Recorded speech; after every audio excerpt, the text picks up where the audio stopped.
All right, so let's see what we can do here. I'm going to minimize a few windows. We've got this shell in the box as shiv. So the first thing I want to do is I want to use linps. It is my go-to tool for Linux privilege escalation.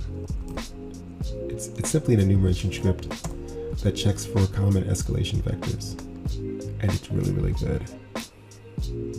It's updated quite often, as you can see by the commit 4 hours ago. All right, linps sh, the Linux privilege escalation awesome suite. We'll grab the raw file. Control C, minimize. Control AC. This is back on the local box, so we can do sudo wget, Control Shift V, enter. And we've got our script with very long lines. Nice. Actually, I'm curious, how long is it? Yeah, almost 4,000 lines, so that's a lot. All right, so what we're going to do now is set up a web server on our local attacking system on port 80.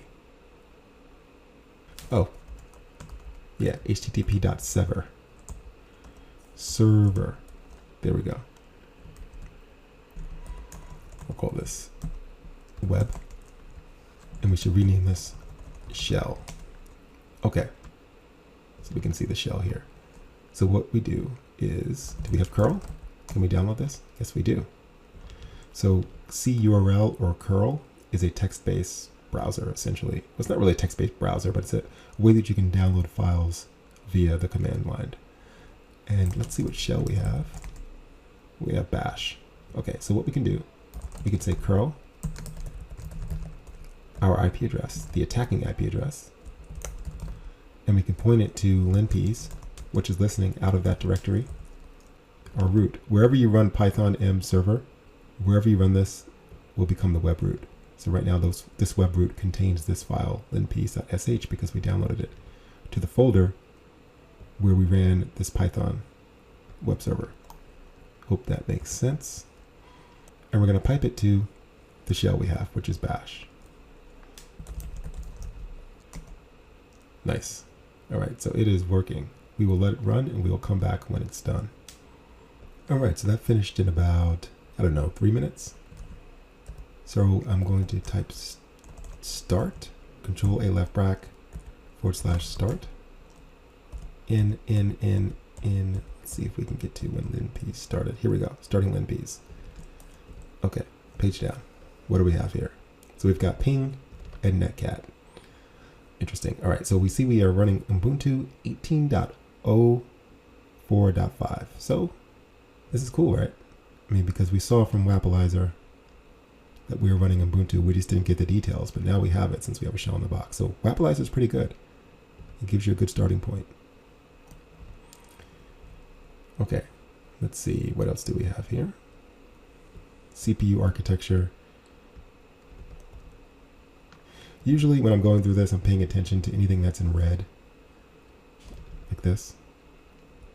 Searching 72 exploits. No exploits, okay. So we're not going to run a kernel exploit against this. VMware. What else? Cleaned processes. Check weird and unexpected processes run by root. You see some VMware in here. Nothing in here looks weird. Meaning it's normal. Although we can see our use of linps here inside of the process list. So clearly this tool is not OPSEC safe, because if someone were doing forensics on this box, they could pull that data back and trace it back to us, which is not good, right? We don't want that. Socket files. Honestly, I'm not sure what those are. We might need to circle back there if we can't find a way in. But let's just take a look at connections. Let's see, active ports.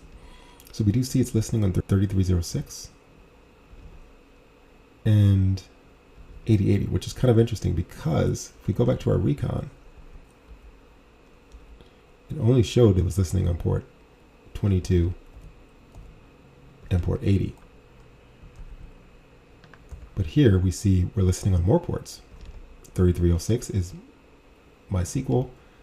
8080, that's another web server, and we see 53. Just may not be exposed to the world, but there is another web server listening internally. So we may need to port forward this internal website to our attacking machine, which is external. And I'll show you guys how to do that. Let's keep going.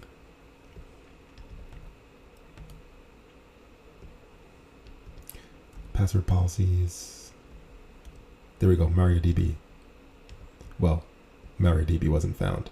MariaDB and MySQL are the same. Okay, here we go, MySQL. So you can see the user.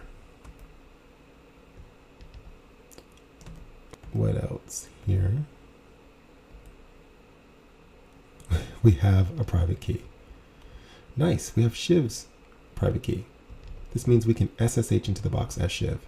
So let's just do that, because that'll give us a more stable shell than netcat.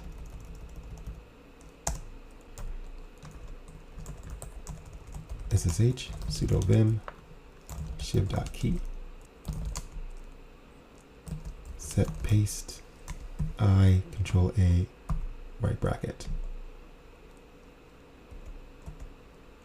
escape double G capital G double G capital G. That's how you go up and down in Vim. Escape shivcz, and let's try to SSH in. Sudo SSH shiv at spider.htb. And we need to specify the key. Bad permissions. Okay, we can change that. Change the mode on the key to 600. This should get us in. All right, good. So we're SSH'd in as Spider. And remember, 8080 was open.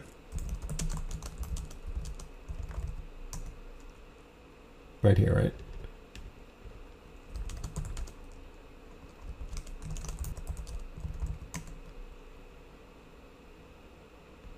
It's not showing me anything about the process.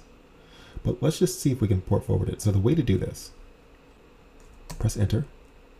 Then you hit the tilde. So shift tilde. It's usually to the left of the number 1. Nothing displays in the screen.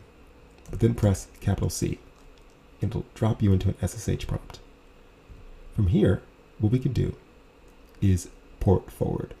So we can say, listen, locally, meaning on our attacker box, on port 8000, this is our attacker box, right, 127.0.0.1. So listen locally on our attacker box, 127.0.0.1, and then forward that out to 8080. So what this is saying is forward this connection on the remote target through the SSH session to our local machine, 127.0.0.1, listening on port 8000. So I want to see what I would see if I were browsing the web from the security context of the victim, right? Because I'm actually trying to do it from my attacking machine. That's why I need to forward the port. So I hope that makes sense. This really just comes with practice. It'll start to make sense the more you do it. But you can see here it says forwarding port, right? So what does that do? Well, it means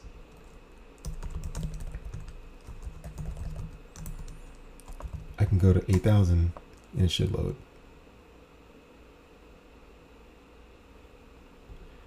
Or if that doesn't load, we could try localhost. Or I could try being patient. Oh, right, so it finally loaded. So let's see what we got here. We can control U. And I don't see much in the terms of comments or keys. So I'm just going to control W to end that. And let's see if we can log in with default creds. And just like that, we're in. Okay, that was pretty easy. I'm just clicking through this app, putting single ticks and things, just trying to see what I can do. It looks like a single page application. Got some stuff commented out here, but nothing too big. Control W. We can look in burp, HTTP history, all the localhost stuff, that's us. Now we do have this cookie, so we could grab this and see if we can decrypt it using the Flask unsigned tool. So let's see, Control A, C, and we can use Flask unsigned. So Flask unsigned, tac decode, tac cookie, and then we can put the 2 ticks in, Control Shift V, enter. And look at that, we see it's XML. That's kind of interesting. It might be using some kind of XML parser. We can also see if we can base 64 decode this section right here. Control Shift C, sudo, how can we do this? Echo -n, Control Shift V, Control E, and we will base 64 decode. All right, so we've got the API version and we've got the username. So this is interesting, right? Because, you know, is this username attacker controllable? In other words, can I influence this value? Can I influence this value? Because if I can, then we may have a candidate for XML, external entity injection. So I'll tell you what that is in a moment. First, let's see if we can actually do what I hope we can do. Yeah, so look, here is the post request when we logged in. There's admin and there's the version. So we might be able to modify both the username and the version values, which would be awesome. Let's try it. Control R, Control Shift R, XXE test. And I'll change this to foo. Change that to 1.3.3.7. Control space. 302 found. 500 internal error. Okay. Let's go back. Let's not change the version number. Control Shift space. 302 found. Still, we get an internal error. Okay, let's go all the way back. Okay, I can't go back further than that for some reason. So I want to play with this because I know there's something here. I can just sense it. My spidey senses are going crazy. All right, so let's just go to intercept. And what we're going to do is we're going to log out.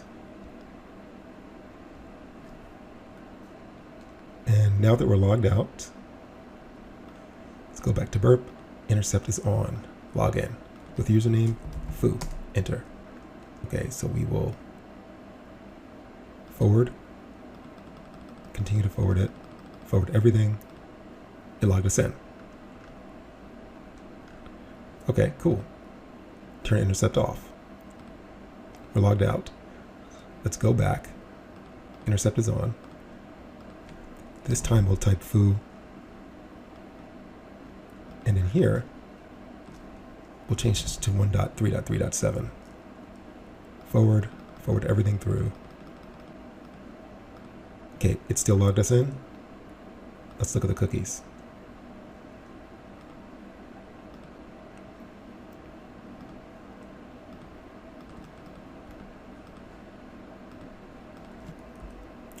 Control Shift V, enter, and decode this piece. Control Shift C, Control Shift V, enter. And look at that, it did work. So we're able to modify this XML document. So here's the thing, here's what I'm thinking. So this looks like a prime location for XXE attacks because we might be able to retrieve files, like arbitrary files, from the file system of the victim server. And we can use a doc type, that's what they're called in XML lingo, but we can create this doc type element and then define an external entity that contains the path to any file we want. And then we can edit the data value in the XML document that's returned from the victim web application in the response, right? And so we can actually use that defined data value to pull down the external entity, which in this case would be our local file. So that's what I'm thinking. I want to see if we can exploit this. Let's see if we can Google, like, let's see, XXE payloads. grab this. Yeah, and I'm looking for file disclosure. Here you can see they're pulling down Etsy shadow. They defined a doc type declaration for replace. This could be anything, but in this case they called it replace. Then they created this data value that basically defines the result of this file. And then they're calling it here. So it should be returned, and you should see all the Etsy shadow contents. So let's go ahead and copy this.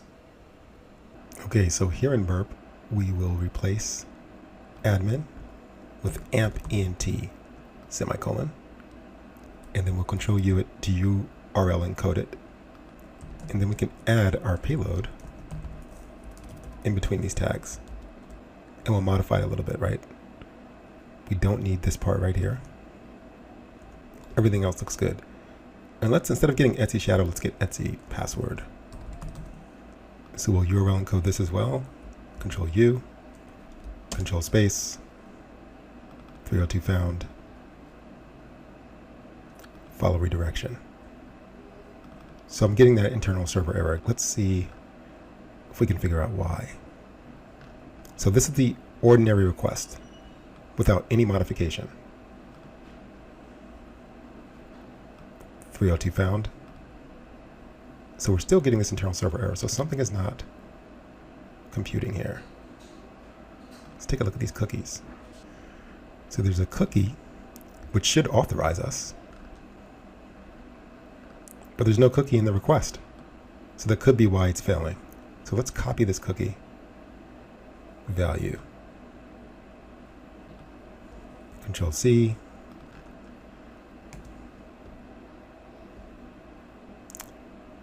And we'll just name it cookie. Cookie. Control V.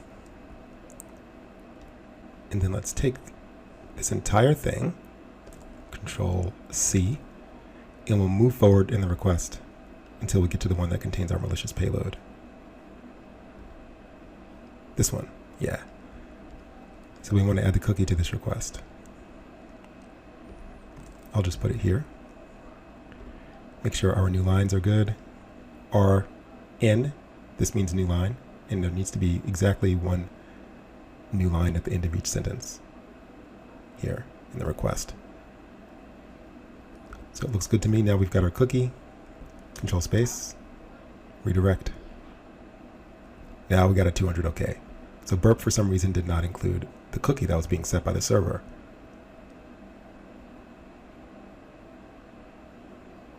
But I'm not seeing password in here. Oh, that's right. That's because, nope, this int value has been updated. Huh. Control space. Follow redirection. Let's look at the session cookie. Because for some reason it's showing admin and it shouldn't be showing admin. The value we passed in was ENT. But it's showing admin for the username instead of ENT. So something didn't work out right there.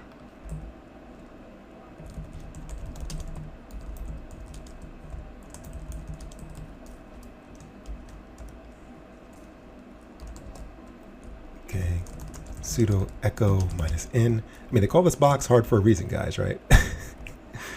This box definitely is hard. Look, it didn't even, huh. Okay, I'm not sure what's happening here. Let's just start this over. Okay. Proxy. We will log out. Intercept is on. We'll actually put ENT like that. Looks good. That looks good. Forward the request. Forward everything through. And there we go. That's what I wanted to see. Okay, so now that we know that we have arbitrary file reads through XXE, we just exploited this, right? So this is actually MITRE ATT&CK technique ID T1190 initial access exploit public facing application. Because what we're going to do now is to see if we can read something that only root should have access to. What do you think that is? Root's private key, right? So we'll keep intercept on. So we'll turn off intercept. Go back. Let's log out and retry this. Intercept is on. Sign in. So instead of etc shadow, we'll try to get in the root folder .ssh IDRSA. That will be root's private key. If we can get that, we can SSH in as root and completely own the box.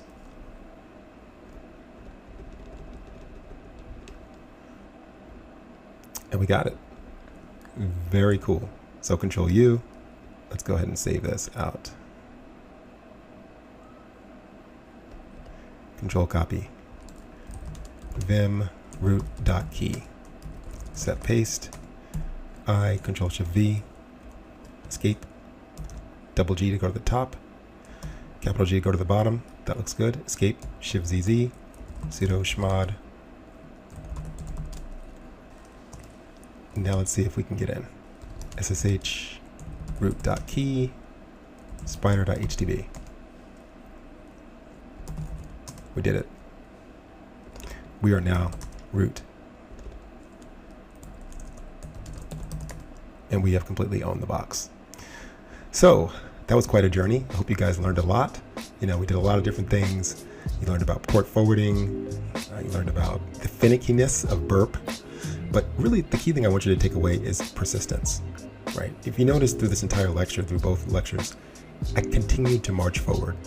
Don't give up. Never stop. Continue learning and be awesome. I'll see you guys later. Bye.